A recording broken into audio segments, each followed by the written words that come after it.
Lucas capítulo 9, versos 57 até o verso 62. A palavra do Senhor diz assim: Indo eles caminho fora, alguém lhe disse: Seguir-te-ei para onde quer que fores. Mas Jesus lhe respondeu: As raposas têm seus covis e as aves do céu ninhos, mas o Filho do Homem não tem onde reclinar a cabeça. A outro disse Jesus: Segue-me.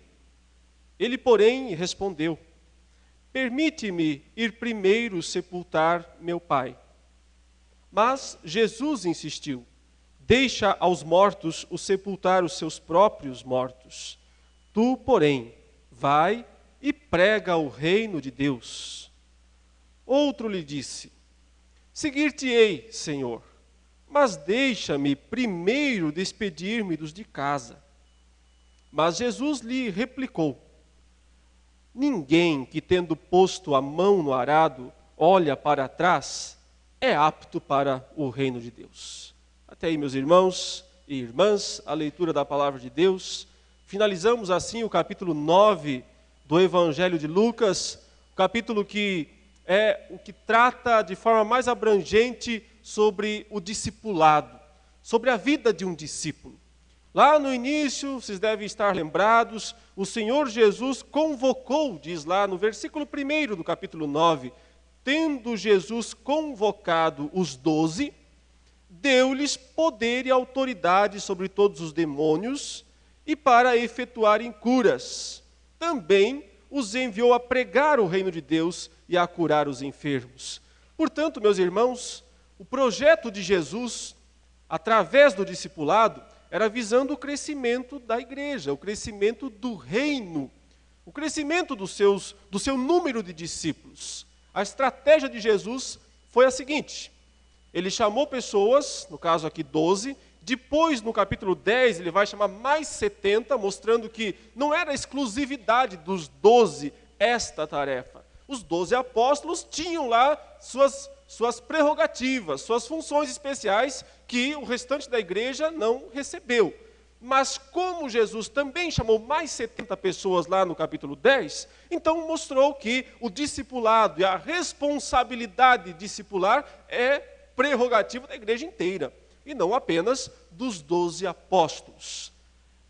Jesus então chamou essas pessoas, convocou-as, primeiramente para estar com ele, para aprender com ele, aprender tanto da perspectiva teórica, então Jesus ensinando explicitamente: olha, o reino de Deus é assim, a vontade de Deus é essa, vocês devem orar desta maneira, vocês devem viver assim, vocês devem lutar contra o pecado desse modo, daquele modo. Jesus ensinou aos discípulos o que é ser um discípulo, o que é ser um verdadeiro cristão.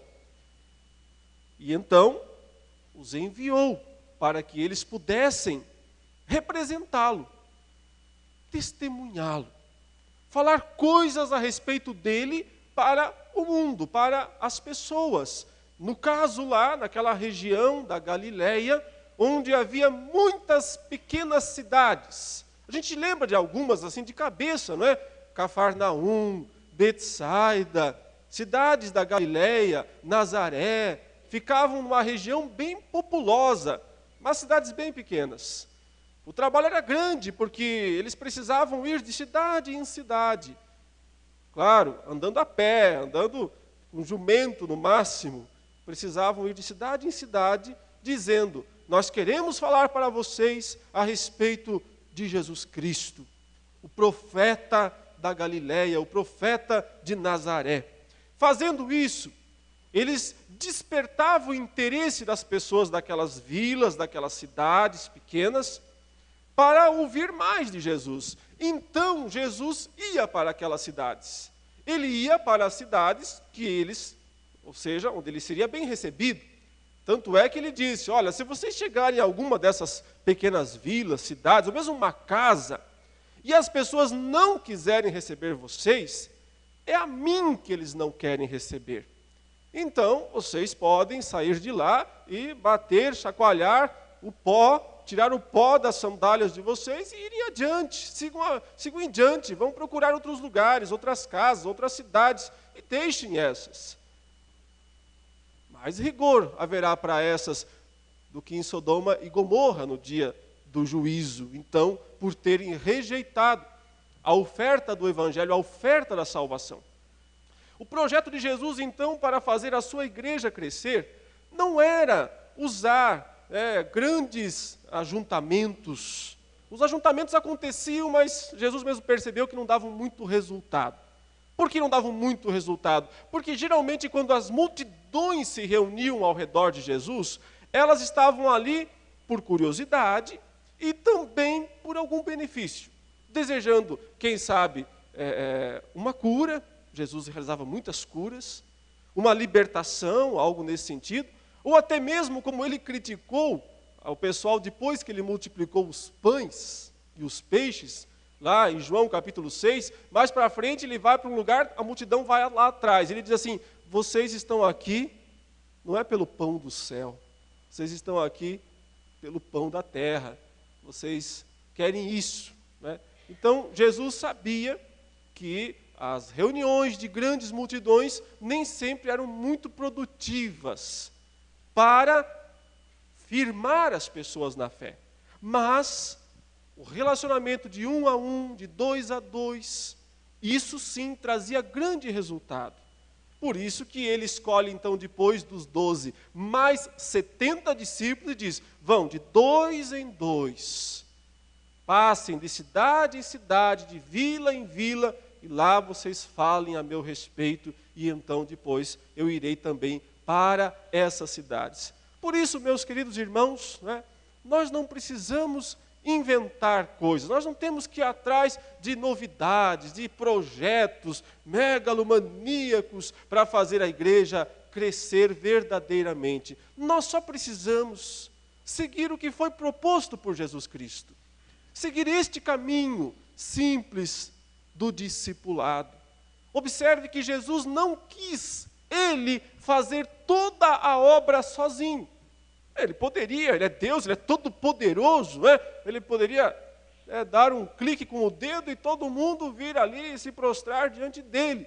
Ele preferiu, ele não quis fazer ele próprio a obra toda sozinho. Ele quis que pessoas se envolvessem nesse trabalho, pessoas participassem disso. É por isso que nós temos dito que o discipulado é uma tarefa da igreja inteira. Não é uma tarefa só dos líderes. Não é uma tarefa só daqueles que têm formação teológica. É uma tarefa de cada membro da igreja, de tentar levar adiante, mas levar adiante de maneira consistente o Evangelho de Jesus Cristo. Porque às vezes a gente faz um evangelismo meio assim, desconectado da vida das pessoas. Não tenho nada contra entregar folhetos. Olha, entregue quantos puder, 5.000, 10.000, 20.000 folhetos, se for o caso. Não tenho nada contra que se entregue folhetos. Mas às vezes o simples fato de colocar um folheto na mão de uma pessoa, lá no metrô, lá no ônibus ou no sinaleiro, vai produzir um efeito muito pequeno. É óbvio que se o Espírito de Deus quiser usar, Ele vai usar aquilo e Deus vai quebrantar o coração e vai haver conversão. Deus é todo poderoso, é soberano.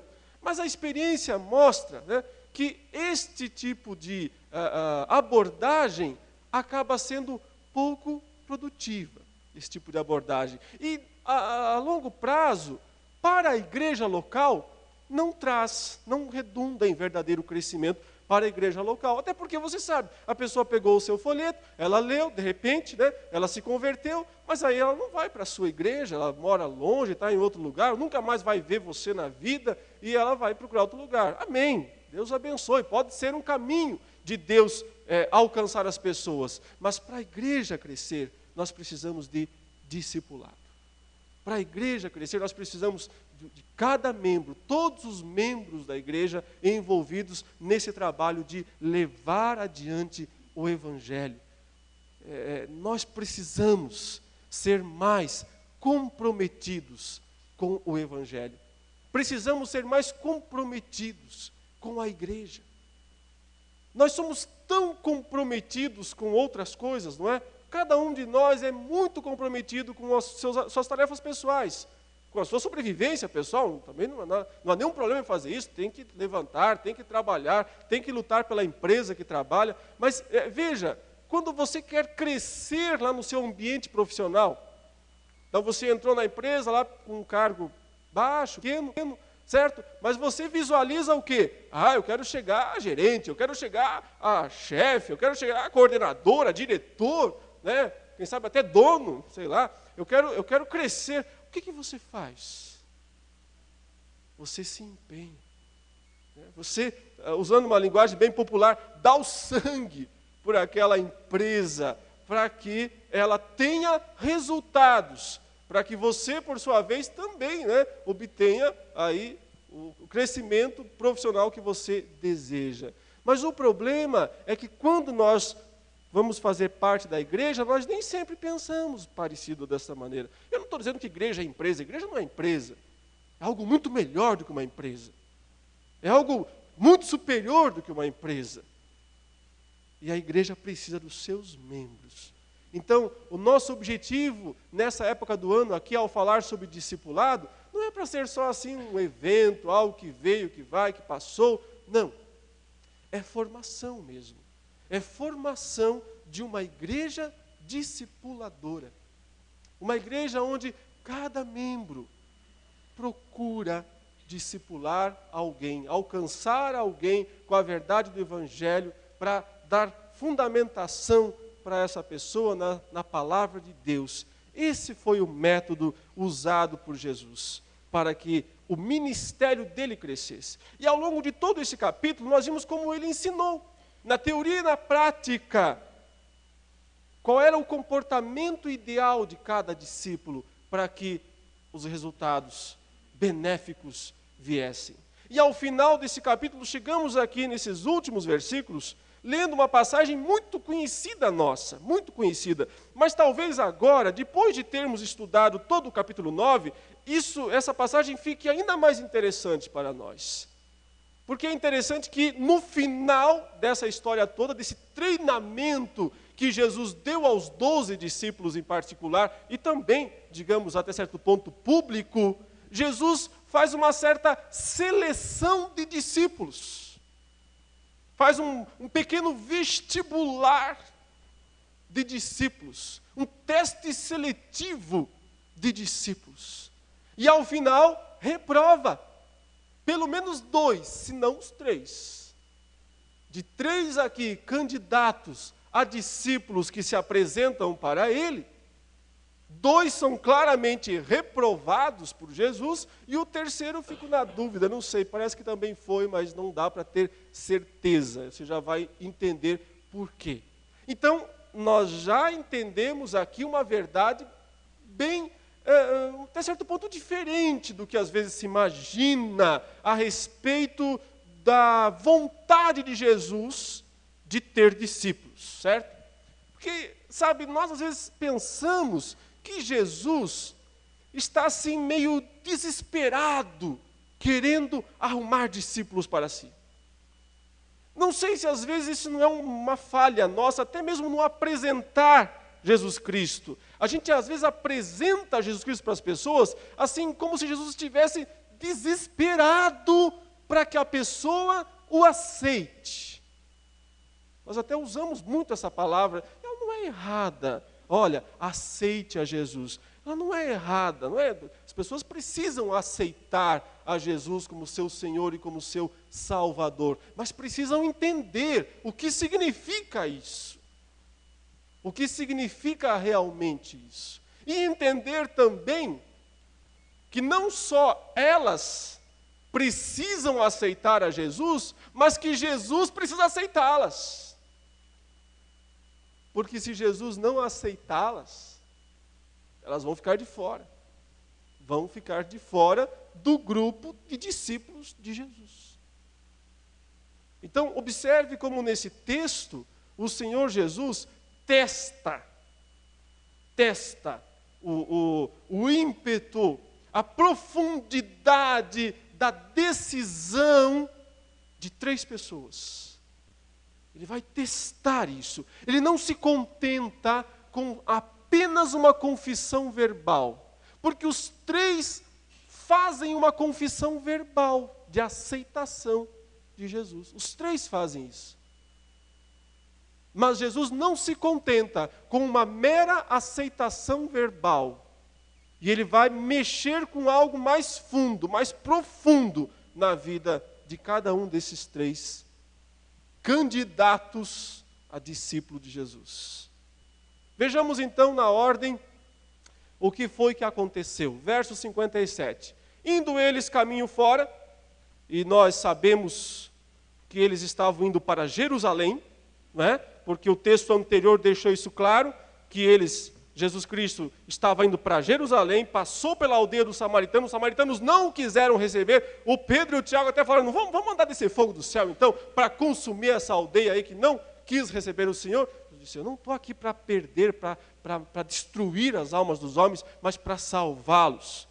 E como não foi recebido lá, Jesus Cristo continuou seu caminho em direção a Jerusalém. Não sabemos se ele se hospedou em algum lugar, se ele parou ou não, mas ele estava indo para Jerusalém. E indo eles de caminho fora, alguém se aproximou de Jesus.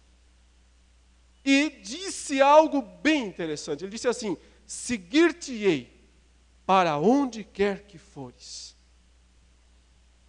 Existe uma confissão verbal mais explícita, mais forte, mais atraente até certo ponto do que falar isso? Jesus Cristo, tomei uma decisão, eu estou contigo e não abro. Seguir-te-ei para onde quer que tu fores. Quer dizer, qualquer pessoa no lugar de Jesus ficaria super empolgado e diria, amém, que ótimo, vamos lá. Não é? Qualquer pessoa. Né? Imagine eu aqui, né, sentado lá, de repente no meu gabinete pastoral, chega uma pessoa aqui e fala, pastor, eu tenho uma decisão, vou fazer parte dessa igreja, aconteça o que acontecer. Vou me envolver, olha, não importa a situação, por onde quer que fores, eu vou fazer parte disso. Ora, eu ficaria o quê? Muito feliz, né? Muito contente, diria, vamos lá, amém, que bom que você se decidiu se tornar membro da igreja, decidiu levar as coisas a sério, vamos lá. Mas eu só consigo ver, eu só consigo compreender o que você fala. Jesus consegue ver mais. E é aí que a situação ficou um pouco complicada para esse rapaz aqui que se ofereceu para seguir a Jesus. Mas antes de continuar a história desse rapaz, vamos lembrar de outro. Teve um outro rapaz também, um jovem, que também se aproximou mais ou menos dessa maneira para Jesus. Só que ele disse assim, bom mestre, o que eu preciso fazer para herdar o reino dos céus? Olha, outra pergunta que qualquer evangelista, pastor, presbítero, ama ouvir. A pessoa chegar e perguntar isso. Olha, pastor, eu quero ser salvo. Eu quero ir para o céu, eu não quero ir para o inferno. Eu quero ser salvo. Me explique o que eu preciso fazer para conseguir isso. Olha, qualquer pastor ia se empolgar com essa pergunta, ia dizer assim, meu irmão, você já está na metade do caminho. Você já está quase chegando lá. Agora é o seguinte, olha, então faça uma oração, receba Jesus como seu Senhor e Salvador, né? E o texto lá disse que aquele jovem era bem rico, bastante rico. Né? Então talvez um pastor aqui um pouco mais empolgado já diria, e leva aqui um envelope de dízimo também. Né? Leva ali um envelope de dízimo, e está muito bom, ótimo, frequenta aqui todo domingo. Né? Mas Jesus Cristo não teve essa reação. Porque ele enxergou alguma coisa a mais. Ele sempre enxerga o coração e não só a face. E então ele disse para aquele jovem, ele testou o jovem, disse assim, você sabe o que tem que fazer? Cumpra os mandamentos. Quais? Você não conhece os 10 mandamentos? Vou te lembrar alguns.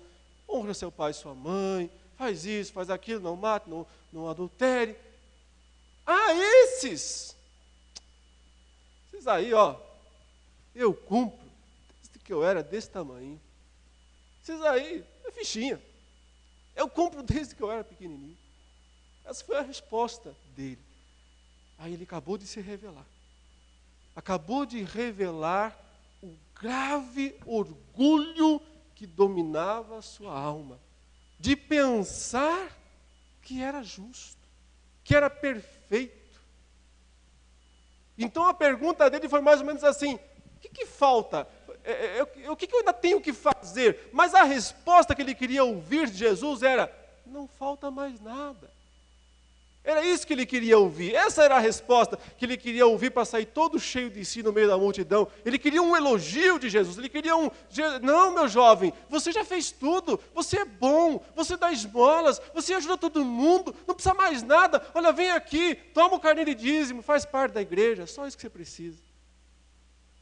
Mas quando Jesus diz para ele: ah, então você já cumpriu todos os mandamentos? Que coisa, né? A Bíblia diz: não há nenhum justo, nenhum sequer. A Bíblia diz: todos pecaram, mas ele já cumpriu todos os mandamentos.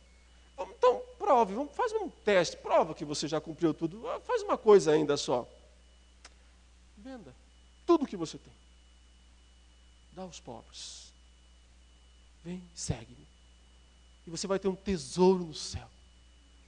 Caiu os braços do rapaz. Sabe o que é murchar? Ele murchou. Porque ali Jesus Cristo revelou o que estava no profundo do coração dele. Ah, Jesus Cristo não se satisfaz com blá, blá, blá. Jesus Cristo não se satisfaz com confissões da boca para fora, porque ele enxerga o coração das pessoas. Não dá para enganá-lo. A gente consegue enganar uns aos outros, mas ele não. Ele viu algo errado no jovem rico. Ele viu orgulho, ele viu prepotência. E ele não podia aceitar isso. E viu algo parecido neste jovem aqui, que a Bíblia diz no outro texto, que ele era jovem e que ele era um escriba. Um escriba. Então, se eu puder explicar de uma maneira um pouco mais atual, ele era um rapaz recém-formado na faculdade de jornalismo. Jornalismo. Nada contra jornalistas, né? Ótima profissão, desde que bem usada. Ele era um recém-formado na área de jornalismo. Aprendeu a fazer redação perfeitamente. E ele queria fazer textos, escrever textos sobre a vida de Jesus. Então o que ele queria mesmo era um emprego. O que ele queria mesmo era uma função no seguir a Jesus. É por isso que Jesus olha para ele e diz: ah, você quer vir comigo e vai me seguir por onde quer que eu for? Legal, mas saiba de um negócio, compreenda bem uma coisa aqui. Verso 58, mas Jesus lhe respondeu: as raposas têm seus covis, e as aves do céu ninhos, mas o Filho do Homem não tem onde reclinar a cabeça. Jesus disse assim: o problema, meu jovem, é que se você está pensando em me seguir para ter alguma vantagem financeira nessa história, é o seguinte, eu estou mais pobre do que as raposas. Eu estou perdendo até para as aves. Porque as aves têm seus ninhos, elas andam para lá e para cá durante o dia, mas à noite elas têm onde dormir, está lá o ninho delas, prontinho. As raposas, mesma coisa, elas têm lá o covilzinho que elas fazem para dormir tranquilo. Eu não tenho. Quer me seguir? Vai ter que dormir ao relento. Quer vir comigo? Por onde quer que eu vou por lugares complicados. Você vai ter que ir comigo, me acompanhar. Então, meus queridos, qual é o primeiro teste aqui que um discípulo tem que passar, se quiser ser um discípulo de Jesus Cristo? Ele tem que escolher Cristo antes do conforto pessoal. Ele tem que preferir a Cristo acima do bem-estar, da casa boa, do dinheiro, do emprego. Cristo tem que ser mais importante do que toda esta área financeira da nossa vida, que também é importante, que não é desprezível, que Deus deseja usar também para a glória dele, mas que não pode, mas que não deve ocupar o lugar dele na nossa vida. Esse é o primeiro teste. Quem não consegue amar mais a Jesus do que ao dinheiro, está fora. Está fora do reino de Deus. Pode ser que esteja no grupo de discípulos, seguindo, andando para lá, andando para cá, achando que faz parte, mas foi reprovado por Cristo. Não passou no teste seletivo de Jesus. Não fará parte dos verdadeiros discípulos de Jesus. Esse foi o primeiro teste aqui para ver quem vai e quem fica. Quem segue com Jesus e quem fica. Ora, meus irmãos, o caminho de Jesus era para Jerusalém, ele ia para a cruz, ele ia para ser morto. Ele não queria ninguém do seu lado querendo vantagem pessoal, pensando em ter uma casquinha, uma boquinha na história. Ele queria gente disposta a ir com ele para onde que fosse possível, e até onde a cruz, é onde ele ia. Ele queria gente disposta a ir até a cruz com ele. Por isso, esse jovem aqui foi reprovado. Recebeu lá um R de reprovado e ficou fora da história. Mas então entra na história um segundo candidato a discípulo, e esse é especial. É especial porque o próprio Jesus o convidou. O primeiro se ofereceu. Jesus estava passando, ele chegou ali e se ofereceu. Mas esse segundo aqui é especial porque o próprio Cristo o chamou. E isso dá um destaque a mais para ele. Veja aí, verso 59. A outro disse Jesus. Foi Jesus quem falou. Segue-me. Então o próprio Jesus fala para esse rapaz, venha comigo. Ele, porém, respondeu: permite-me ir primeiro sepultar meu pai. Mas Jesus insistiu: deixa aos mortos sepultar os seus próprios mortos. Tu, porém, vai e prega o reino de Deus.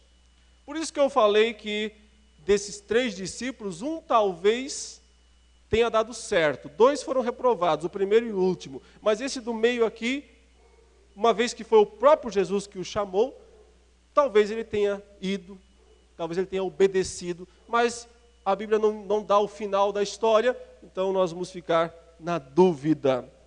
Mas o que nós não precisamos ter dúvida foi a respeito do erro que ele cometeu. Jesus chama e diz: venha comigo. E ele então põe uma condição para Jesus. Ele vai, ele está decidido a ir, ele não disse não, ele não negou. Ele vai, mas ele põe uma condição. Se isso acontecer, se eu puder fazer isso, então eu vou seguir ao Senhor. E o mais impressionante é justamente que condição ele pôs. Porque ele disse que precisava sepultar o pai dele. Sepultar o pai. Ora, nós não sabemos, à luz da passagem, o que exatamente isso significava, porque pode significar 2 coisas. 2 coisas podem ser deduzidas a partir disso. Que ele queria um tempo bastante longo até esperar que o pai dele morresse. Talvez o pai dele já estivesse bem idoso, enfermo, enfim, não sei. E ele disse para Jesus o seguinte: olha, Jesus, quando meu pai morrer, daqui, sei lá, quando acontecer, então eu vou seguir ao Senhor. Então seria um tempo maior de espera. Ou talvez a coisa fosse mais dramática ainda, o pai tivesse acabado de morrer. E então, nesse caso, a situação se reveste ainda de maior dramaticidade, porque ele tinha que ter recebido a notícia agora mesmo. Senão ele não estaria ali, né? Se ele já sabia isso há algum tempo a mais, ele já estaria lá fazendo o sepultamento do pai dele. Como ele está ali ainda, provavelmente ele recebeu a notícia naquela hora. Alguém chegou ali, um servo, um irmão, um parente, alguém chegou ali e disse assim: seu pai morreu. O seu pai morreu. Ele leva aquele susto e diz: muito bem, eu preciso então ir embora. Nessa mesma hora Jesus diz assim: você aí, venha comigo. E aí ele diz: agora? Já? Nesse momento? Não, eu vou. Mas deixa-me primeiro ir sepultar meu pai. Bom, qualquer que fosse a situação, sob os dois aspectos, havia algum tipo de justificativa. A própria Bíblia nos manda que honremos pai e mãe. É um dos mandamentos de Deus, e com promessa para que te vá bem, para que prolongue os seus dias sobre a terra. Então, Deus quer que os filhos honrem os pais. Aliás, hoje é o dia dos pais, né? E que melhor oportunidade teríamos para falar sobre isso do que hoje. O valor que os pais têm na casa, na família, e o quanto eles devem ser honrados. O quanto eles devem ser respeitados. Eu não tenho dúvida nenhuma que o caos da vida moderna, do mundo atual, é pelo desrespeito que os filhos de hoje têm a seus pais. Aqui está a raiz do mal que domina o mundo hoje. O desrespeito. Porque é muito simples. O que diz o mandamento? Honra teu pai e tua mãe, para que te vá bem, prolongue os seus dias sobre a terra. Então, fazendo isso, né, cumprindo o mandamento de honrar o seu pai e a sua mãe, você vai ter uma vida boa também. Mas se você não fizer isso, não vai ter. Quando hoje os filhos ofendem, xingam, desprezam, não obedecem aos seus pais, eles estão se condenando a si mesmos a uma vida miserável e sem bênção de Deus. Portanto, não vamos confundir as coisas. Jesus Cristo não estava minimizando a importância que um pai tem para um filho. Não foi em hipótese alguma essa a intenção de Jesus. Qual foi então? Justamente mostrar que a pessoa mais importante na terra, e note, para o judeu, para o hebreu, a pessoa mais importante na terra é o pai. A pessoa mais importante que nos tempos de Jesus uma pessoa, alguém considerava, era seu pai. A pessoa mais importante na terra é o pai. Mas a pessoa mais importante na terra é menos importante do que Jesus. Aí está o teste do verdadeiro discípulo. A pessoa que mais deve ser honrada neste mundo, que é o pai, que acabou de morrer, ou talvez ainda esperasse um pouco mais, e que ele devia cumprir obrigações de honrar esse pai, mas não podia ocupar o lugar de Jesus na vida dele. Percebe como o teste vai ficando mais difícil? O primeiro teste é não deixar o conforto, o bem-estar, o dinheiro, a riqueza ocupar o lugar de Jesus em nossa vida. O segundo teste é não deixar as pessoas, por mais importantes que sejam, por mais amadas que sejam, ocupar o lugar de Jesus em nossa vida. Porque o erro deste rapaz que disse, vou, mas tenho que fazer outra coisa antes, foi justamente dizer isso. Seguir-te-ei, claro, tudo bem, eu vou com você, mas permite-me ir primeiro sepultar o meu Pai. A palavra primeiro, só usando isso como ilustração, né? Primeiro só serve para um em nossa vida. Primeiro não pode ser o conforto, o bem-estar. Primeiro não pode ser nem mesmo o pai, a mãe, a esposa, os filhos. Primeiro só se aplica a uma pessoa. E essa pessoa é Jesus Cristo. Esse é o ensino de Jesus, esse é o teste de Jesus. Ou seja, você está disposto a abrir mão de tudo para me seguir? É isso que ele espera de fato. E o terceiro aqui. Então a gente não sabe se esse segundo foi ou não. Jesus deu uma ordem para ele, disse, olha, deixa os mortos sepultar os seus próprios mortos. É uma expressão meio forte, como se ele dissesse assim, eles já estão todos mortos.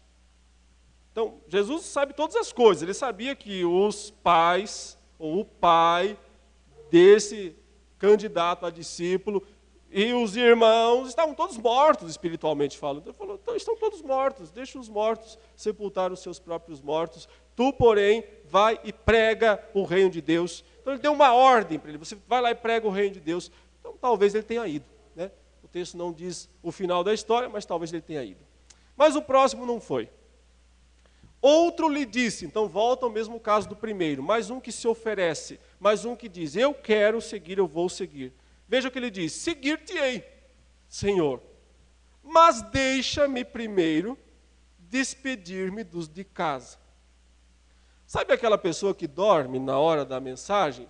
Ou dorme na hora que alguém está falando alguma coisa, e ele acorda na hora assim e repete o mesmo erro do outro, fala a mesma bobagem do anterior?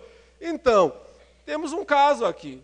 Porque Jesus acabou de dizer para um dos discípulos que falou, eu quero só ir lá sepultar meu pai primeiro. E Jesus disse, não. E o terceiro aqui fala a mesma coisa. E ele diz, eu vou te seguir, mas deixa-me ir primeiro, dar tchau lá para o pessoal lá em casa. Então, dormiu, né? Estava dormindo no sermão de Jesus. É perigoso dormir no sermão, né? Porque você pode perder alguma coisa muito importante, muito séria. Mas havia algo mais profundo aqui. Novamente, meus irmãos, Jesus, ele vê além das palavras. Tem que entender isso, tem que lembrar disso. Ele enxerga além das palavras, ele compreende o coração. Porque eu, novamente, não veria nenhum problema no pedido deste rapaz, né? Disse, eu só quero ir lá em casa dar tchau para minha mãe, dar tchau para o meu pai. Eu só quero dar um tchauzinho lá, me despedir, pegar uma trouxinha. E aí, eu vou seguir você. Eu não veria nenhum problema, se alguém vem e fala isso para mim, eu digo, tudo bem, então vai lá e faz o que precisa fazer, mas volta aqui daqui a pouco, tá bom? Tá bom. Mas para Jesus não deu certo isso, não serviu, então ele viu algo mais. Tanto é que o texto diz assim, no verso 62, mas Jesus lhe replicou, ninguém que tendo posto a mão no arado, olha para trás, é apto para o reino de Deus. Ele usa uma ilustração conhecida, principalmente dos os mais antigos, que viveram lá na roça, no interior, lá pela década de 70, 80. Né? Eu, obviamente, não vivi, porque sou muito mais jovem do que isso. Né? Não senti muita firmeza. Enfim, nesse período, o pessoal lavrava a terra, ou arava, né, a terra, com aquele arado manual, que era uma pá, uma espécie de uma pá, que se enfiava, então, na terra, e aí o condutor segurava aquele instrumento enfiado na terra e os bois, ou o cavalo, conforme fosse, puxava aquilo com corda. E aí criava um sulco, né? Abria uma valeta, criava um sulco no meio da terra, no meio onde se ia plantar. Depois eles iam lá, jogavam a semente dentro e cobriam. E aí nascia uma fileira, né, bonitinha, de milho ou de alguma outra planta. Então, a ilustração é bem interessante. Ele diz, olha, se você colocou a mão no arado, se você pegou o instrumento, se você olhar para trás, vai acontecer o quê? O seu trabalho vai ficar assim, ó. Ou seja, você vai desperdiçar todo o terreno. Você vai complicar, você vai perder a plantação. Não pode olhar para trás. Tem que olhar para frente. Tem que prestar atenção, tem que seguir com firmeza e com decisão o trabalho. Então, queridos, Jesus Cristo identificou nesse candidato essa inconstância. Havia algo nele. O problema aqui não era dinheiro. O problema aqui não eram os familiares, de fato, não era o pai. O problema aqui era ele mesmo. Ele mesmo, havia algo, ele não queria abrir mão dele próprio. Por isso Jesus diz, você é um cara inconstante. Percebo isso em você. Você é um homem inconstante. Sua natureza é essa, de alguém que não leva nada a sério. E você constrói a sua vida em cima desse estilo de vida inconstante de alguém que não leva nada a sério. Quer ser meu discípulo? Acabou isso para você. É a hora de pôr a mão no arado, não é mais hora de olhar para trás. Muitas pessoas, meus irmãos, pensam que podem seguir a Jesus de qualquer maneira. Mas meu temperamento é assim, sempre fui explosivo. Muito bem, conheceu a Jesus, apagou. Mas eu sempre fui inconstante, sanguíneo. Muito bem, colocou a mão no arado, ficou para trás. Mas eu sempre fui. Irmãos, o que foi, passou. É isso que a Bíblia nos ensina. Se alguém está em Cristo, é uma nova criatura. As coisas velhas passaram. Nós não podemos ficar levando adiando as mudanças, as transformações que devem acontecer na nossa vida agora. Isso significa abrir mão de si mesmo. Abrir mão de si mesmo. Jesus tem que valer mais do que eu mesmo. Ele tem que valer mais do que o dinheiro, tem que ser mais importante para mim do que o conforto, o bem-estar. Ele tem que ser mais importante para mim do que as pessoas que eu mais amo e respeito. E devo honrar e respeitar. Ele tem que ser mais importante para mim do que os meus próprios anseios pessoais, do que a minha vontade, do que o meu temperamento, do que o meu eu. Ele tem que ser maior do que tudo isso. Ou então, é o que ele diz aqui, não é apto para o reino de Deus. O que ele diz aqui é, ficou de fora. Não vai entrar. Agora, só para finalizar isso, por que Jesus é tão exigente? Né? Porque ele foi bem exigente mesmo. Por que todas essas exigências? Por que não aceitar assim, sabe, uma forma mais leve, mais light, tipo assim, depois vai melhorando, jovem rico, eu vejo que você tem uns probleminhas aí, eu vejo que você assim, é meio orgulhosinho, né? Mas com o tempo você aprende, então vamos lá. Eu vejo que você gosta bastante, né, de dinheiro, mas com o tempo você aprende, vamos lá. Por que ele não fez isso? Por que ele foi tão taxativo? Porque ele quer discípulos, não assistentes. Ele quer discípulos, não pessoas que vão passear com ele. Ele quer gente que ande com ele. Sabe por quê? Porque é essa gente que ele quer usar para mudar o mundo. É essa gente que ele quer usar para mudar a família, para mudar a escola, para mudar o trabalho, para mudar o mundo. É plano dele. Com um grupinho de pessoas assim, ele mudou o mundo. Mas pode ter 1 milhão de discípulos inconstantes que não muda nada. 1 milhão de discípulos que vão dizer sempre assim, primeiro aquilo, primeiro isso, primeiro o meu conforto, primeiro o bem-estar, primeiro a minha folga, primeiro o meu jogo, primeiro as minhas coisas. Pode ter 1 milhão de discípulos assim e não muda nada. Não transforma nada. Por isso que ele quer gente comprometida. Comprometida com Ele, com o reino dele. E tendo encontrado pessoas assim, em poucos anos, o mundo inteiro conheceu quem era Jesus Cristo.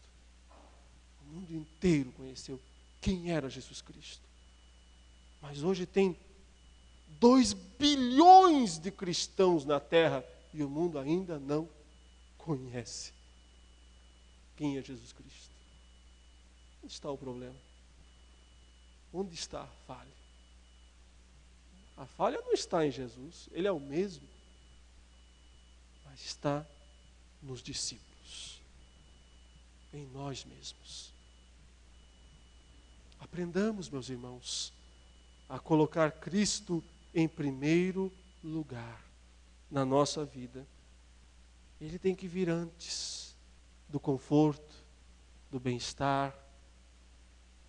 Ele tem que vir antes das pessoas e antes de nós mesmos.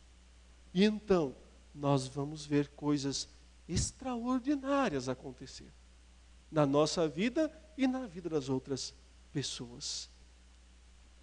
Essa foi a grande lição que Jesus Cristo ensinou a respeito do discipulado.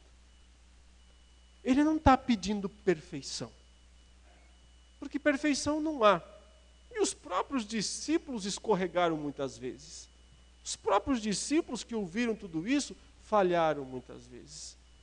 Então, sim, essa carga do discipulado acaba sendo um pouco pesada para nós, mas lembremos, Ele está disposto sempre a nos perdoar as nossas falhas, os nossos escorregões. Nós não vamos ser perfeitos. O que Ele não pode aceitar é falta de disposição. Falta de disposição de segui-lo e de fazer o que é certo. Os erros, os escorregões, os deslizes acontecerão na nossa vida. Que nós somos humanos, somos falhos. E a graça dele não vai nos abandonar por causa disso. Continuará nos guardando e nos mantendo. Mas o que ele não pode aceitar são discípulos que não querem abrir mão. Que vão o tempo todo na sua vida colocar outras coisas. Outras prioridades. Depois, ou antes de Jesus Cristo. Pensa nessas coisas. Medita a respeito disso nessa semana. Visualize pessoas que você pode compartilhar a palavra de Deus. Não tenha vergonha de falar com elas. O máximo que você pode receber é um não. Jesus recebeu tantos nãos na sua vida. O máximo é um não. Não tenha medo, não tenha vergonha de compartilhar, de falar de Jesus, de ajudar as pessoas a conhecerem mais este Jesus Cristo que você conhece. Sempre pense isso, será que eu estou dando mais importância ao meu conforto, ao meu bem-estar do que a Ele? Será que estou dando mais importância às pessoas do que a Ele? Será que estou dando mais importância a mim mesmo do que a Ele? Então é uma boa maneira de corrigir, de adequar aquilo que precisa ser adequado na nossa vida para que sejamos verdadeiros discípulos de Jesus. Vamos orar? Curve a sua cabeça, feche os seus olhos. Ó Deus, nosso Senhor, nós somos falhos, ó Deus, somos pecadores. Nenhum de nós está à altura do que lhe é devido, do que devíamos servir ao Senhor. Somos todos falhos e limitados. Mesmo assim, a Tua graça tem sido abundante em nossa vida, não só nos perdoando, como também nos fortalecendo. Mas, ó Deus, agora que ouvimos essas verdades antigas e profundas da Tua palavra, que possamos levar isso com a máxima seriedade. Que possamos, ó Deus, capacitados pelo Teu Espírito Santo, de fato, na prática, honrarmos ao Senhor acima de todas as coisas. Amarmos ao Senhor acima de todas as coisas. Ajude-nos, ó Deus, na nossa falta de fé tantas vezes. Ajude-nos na nossa limitação de entendimento. Fortalece-nos com o teu Espírito Santo. Em nome de Jesus. Amém, Senhor Deus.